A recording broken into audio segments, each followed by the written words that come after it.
ये श्वेत पत्र नहीं है, ये काला ब्रश है। This is not a white paper, this is a black brush. और माननीय वित्त मंत्री जी की जो उत्तेजना है उसको पूरी तरह से प्रमाणित करती है। भारत का इतिहास, रविशंकर जी बैठ जाइए, अब सुनने की क्षमता रखिए, अब सुनने की क्षमता रखिए, बैठ जाइए। अरे ऐसे बीच में खड़े हो जाते हैं आप। अध्यक्ष जी, भारत का इतिहास 2014 में शुरू नहीं हुआ था। भारत का इतिहास वर्षों और दशकों पुराना इतिहास है। और अगर आप श्वेत पत्र लाना चाहते तो आपको श्वेत पत्र जुलाई 2014 में लेके आना था। मैं समझ सकता था कि आप श्वेत पत्र फरवरी 2015 में लाते, पर फरवरी और 2024 में श्वेत पत्र लाने का सिर्फ एक राजनीतिक उद्देश्य है। This is a political manifesto, this is not a white paper.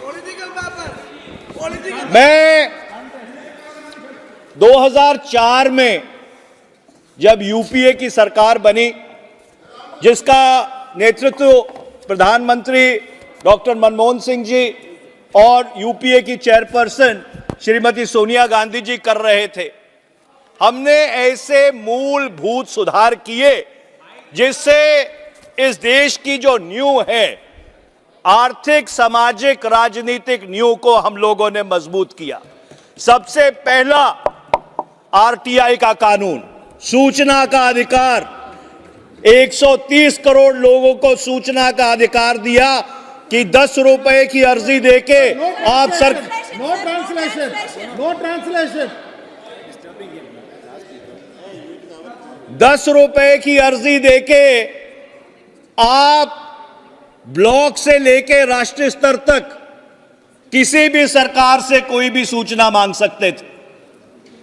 मैं दुर्भाग्यपूर्ण बात है और खेद के साथ यह बात कह रहा हूं कि 2014 से लेकर 2024 तक उस सूचना के अधिकार के किस तरह से परकच्छे उड़े, यह कहानी सबको मालूम है। दूसरी बड़ी उपलब्धि, मनरेगा का कानून। 2005 में जब यूपीए की सरकार मनरेगा का कानून लेके आई और हमने कानूनी तौर पर यह सुनिश्चित किया कि 100 दिन जिसको काम चाहिए उसको काम मिलेगा। मैं आपसे यह बात पूछना चाहता हूं, 2014 से लेकर 2024 तक आपने उस 100 के 101 दिन क्यों नहीं किए? आपने उस 100 का 101 दिन नहीं किया। हां, उस कानून को आप कोसते रहे और उस कानून की जो असलियत है उसके ऊपर मैं बाद में आऊंगा। तीसरा, निशुल्क शिक्षा का कानून कि 6 से लेकर 14 वर्ष तक पूरे देश में जात धर्म से ऊपर उठकर जिस बच्चे को शिक्षा चाहिए उसको निशुल्क शिक्षा दी जाएगी। और चाहे बड़े से बड़ा निजी स्कूल हो, चाहे कोई भी स्कूल हो, 25% जो सीटें थी वो आरक्षित की गई। जो इकोनॉमिकली वीकर सेक्शन, आर्थिक रूप से जो कमजोर परिवारों से आते थे। उसके बाद नेशनल फूड सिक्योरिटी एक्ट, इस देश के 77% के ऊपर गेहूं, चावल, मोटा दाना देने का काम किसने किया? यूपीए की सरकार ने किया। 5वां, आधार, जिसने मूलभूत आधार रखा, जिसके ऊपर जितना ढांचा बना हुआ है वो किसने शुरू किया? और जब यूपीए ने सरकार छोड़ी तो उस समय 80 करोड़ से ज्यादा आधार कार्ड बने हुए थे। मैं आपसे पूछना चाहता हूं कि आपके पिछले 10 वर्ष की क्या उपलब्धि रही है? क्या अगर आप नोटबंदी को उपलब्धि मानते हैं तो मैं आपके विवेक पे छोड़ता हूं।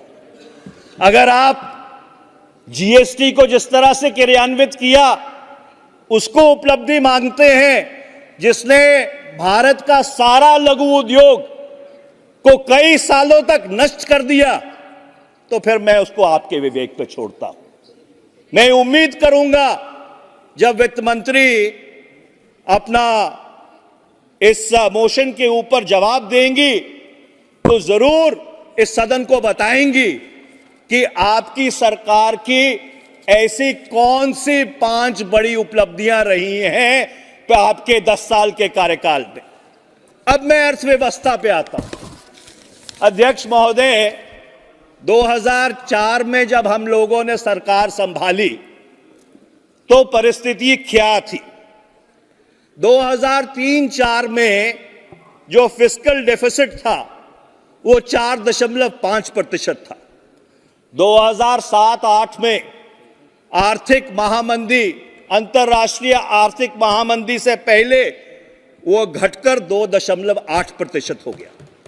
जो रेवेन्यू डेफिसिट था कि सरकार के राजस्व में जो कमी थी, मैं इसलिए बता रहा हूं, मैं पहले का भी बताऊंगा, अपना भी बताऊंगा और आपका भी बताऊंगा कि 2003-04 में जो रेवेन्यू डेफिसिट था वो 3.6% था। 2007-08 में वो घटकर 1.2% रह गया। जो सेविंग्स टू जीडीपी रेशो था कि जो आप बचत करते हैं जिससे अर्थव्यवस्था चलती है, वो 2003-04 में 29.8% था, जो 2006-07 तक बढ़कर 34% हो गया। जो इन्वेस्टमेंट टू जीडीपी रेशो था वो 2003-04 में 28.2% था, जो 2006-07 में बढ़कर 35.9% हो गया। 1998 से लेकर जब 2004 तक आपकी सरकार रही, जो न्यूनतम समर्थन मूल्य था, एमएसपी थी, उसको आपने सिर्फ 30 रुपए से बढ़ाया था। 2004 से लेकर 2008 तक वो जो न्यूनतम समर्थन मूल्य था वो 300 रुपए बढ़ा था, और 1998 से लेकर 2000, जो 2004 से लेकर 8 तक गिर के 5.12% रह गया। और जो अर्थव्यवस्था का आय बढ़कर सबसे पहले बचत, फिर खपत, सेविंग्स, कंजम्पशन, फिर निवेश, इन्वेस्टमेंट, प्रोडक्शन और फिर रोजगार। अब इनकी जो कहानी है वो आंकड़े अपने आप बयान करेंगे। वर्ष 2013-14 में, जिसको आप कहते हैं कि भारत की अर्थव्यवस्था फ्रेजाइल 5 में पहुंच गई थी, अर्थव्यवस्था को लकवा मार गया था, कई अलंकरण इस्तेमाल किए गए, रविशंकर प्रसाद जी को तो याद ही होगा। अब उसकी असलियत क्या है? 2013 में जो सेविंग्स टू जीडीपी रेशो था वो 34% था। 2022 में वो गिरकर 30% रह गया। जो प्राइवेट फाइनेंशियल कंजम्पशन एक्सपेंडिचर था वो 2013-14 में 60% था। 2023-24 में वो गिर के 56.9% रह गया। जो इन्वेस्टमेंट टू जीडीपी रेशो था 2013-14 में 33.8% था।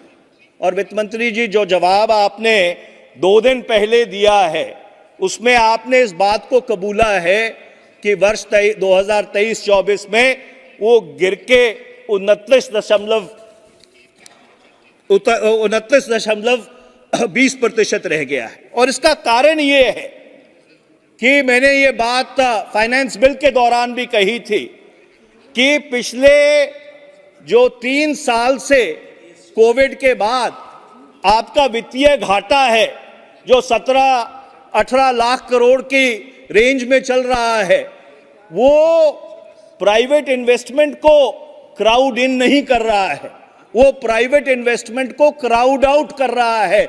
जब सरकार ही इतना कर्ज लेती है बाजार से अपना खर्चा चलाने के लिए, अपने बजट को बैलेंस करने के लिए, तो जिस निजी क्षेत्र को आपने 2019-20 में इतने बड़े बड़े कंसेशंस दिए थे उस निजी क्षेत्र को तो वो मार्केट एक्सेस मिल ही नहीं पाता।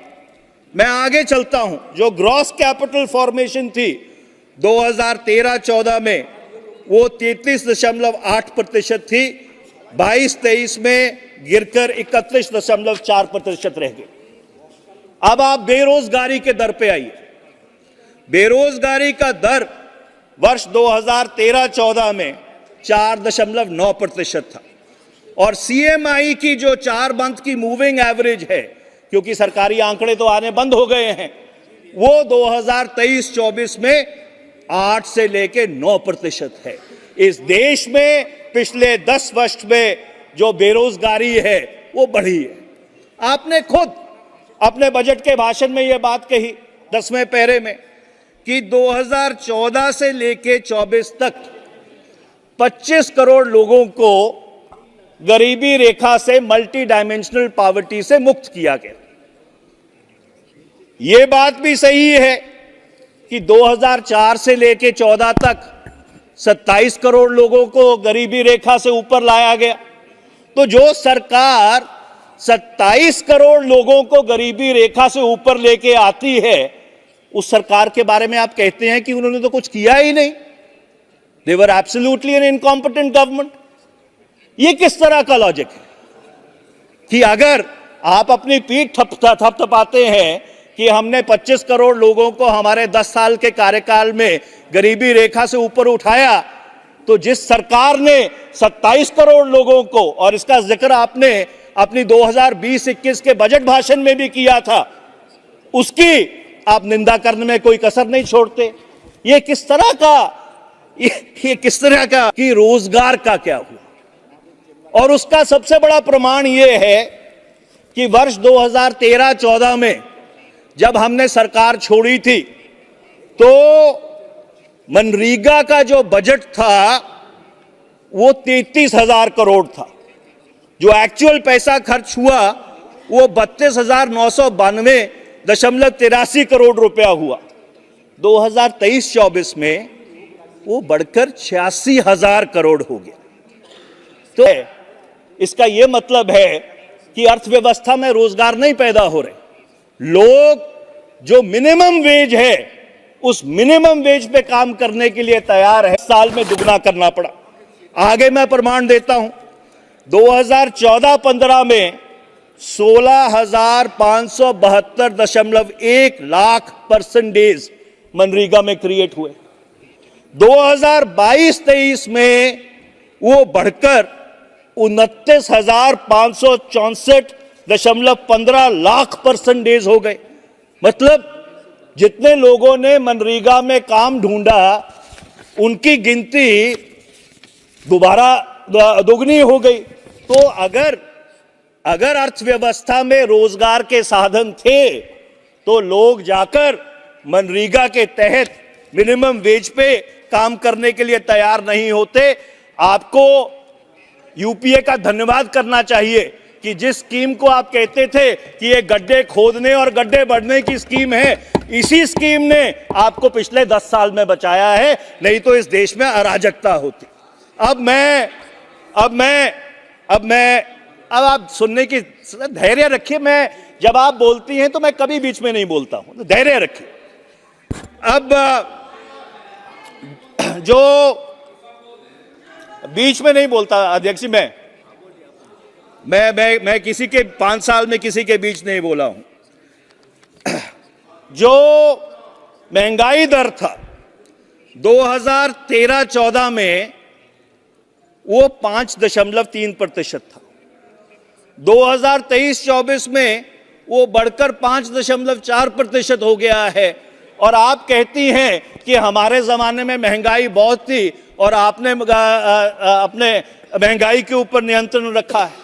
पर हां, आपकी एक उपलब्धि मैं जरूर गिनाना चाहूंगा कि वर्ष 2013-14 में जो भारत की अर्थव्यवस्था थी वो $2.05 ट्रिलियन की थी। तो $2.05 ट्रिलियन इकोनॉमी। जो भारत सरकार का कर्जा था वो 55,087 55,87,149.33 लाख करोड़ था।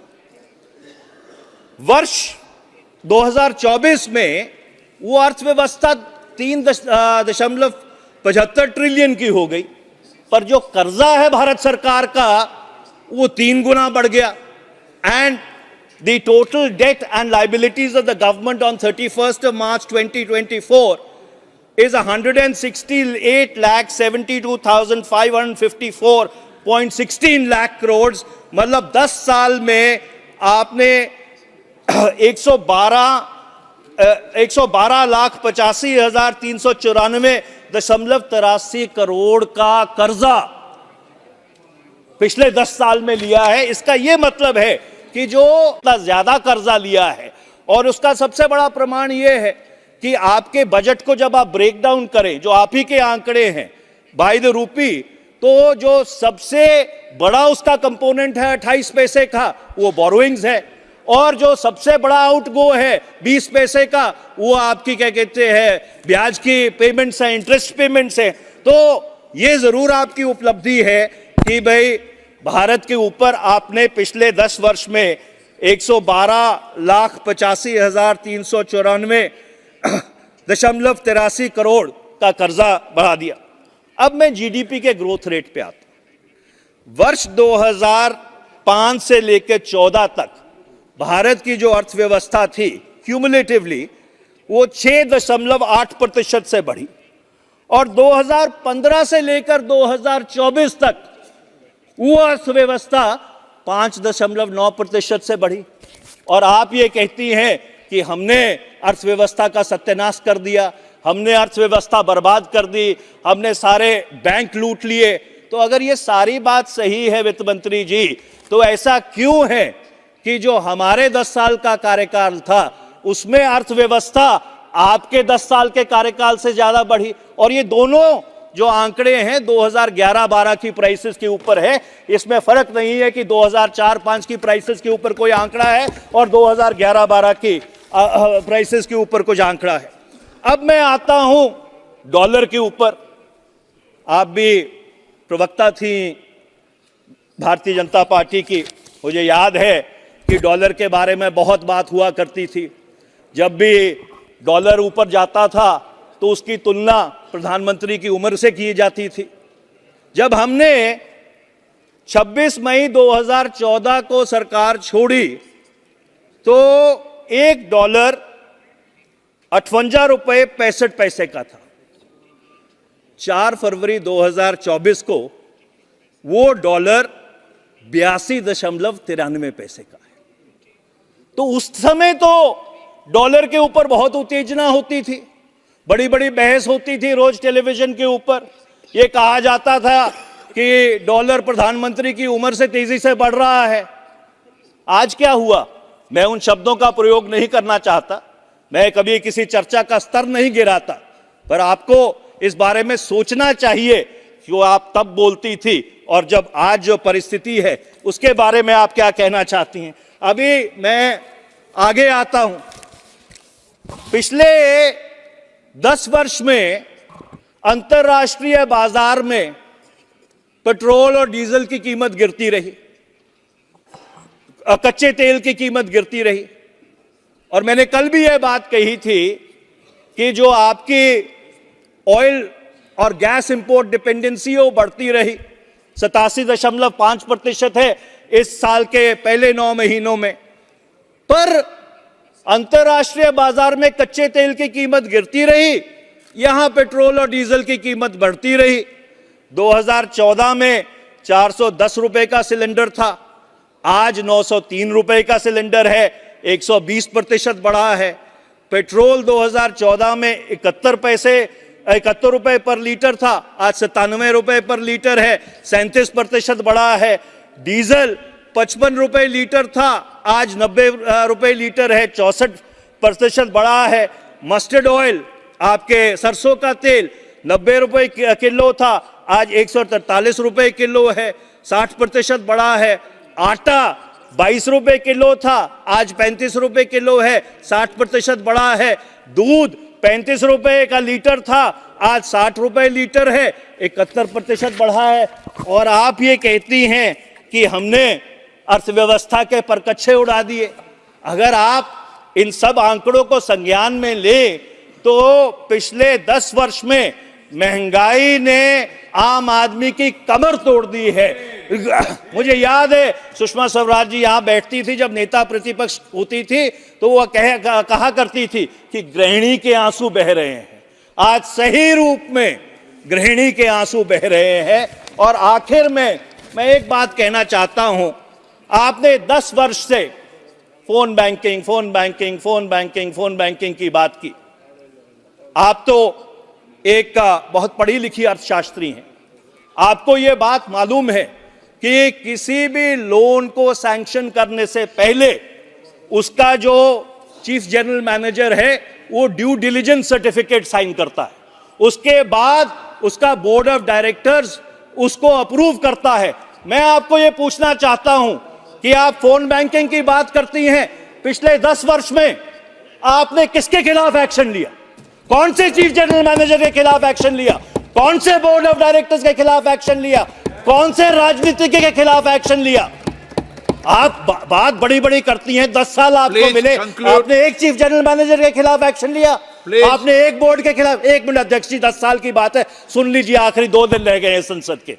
आपने किसी राजनीतिक लीडर के खिलाफ एक्शन लिया? सदस्य किसने फोन किए थे? आपकी बहुत लंबी लिस्ट। और मैं आखिरी बात यह कहना चाहता हूं, और यह दुर्भाग्यपूर्ण बात है, और स्टैंडिंग कमेटी और फाइनेंस की इसके ऊपर एक नहीं 15 रिपोर्ट है। जो आपका इंसॉल्वेंसी और बैंकरप्सी एक्ट है, उसने जो बैंक लूट है उसको इंस्टीट्यूशनलाइज किया है। The IBC process has institutionalized bank लूट। अध्यक्ष जी मुझे रोक रहे हैं, अगर मेरे पास इतना मटेरियल है कि मैं 2 घंटे और जो अर्थव्यवस्था की असलियत है वो उजागर कर सकता हूं। धन्यवाद अध्यक्ष जी।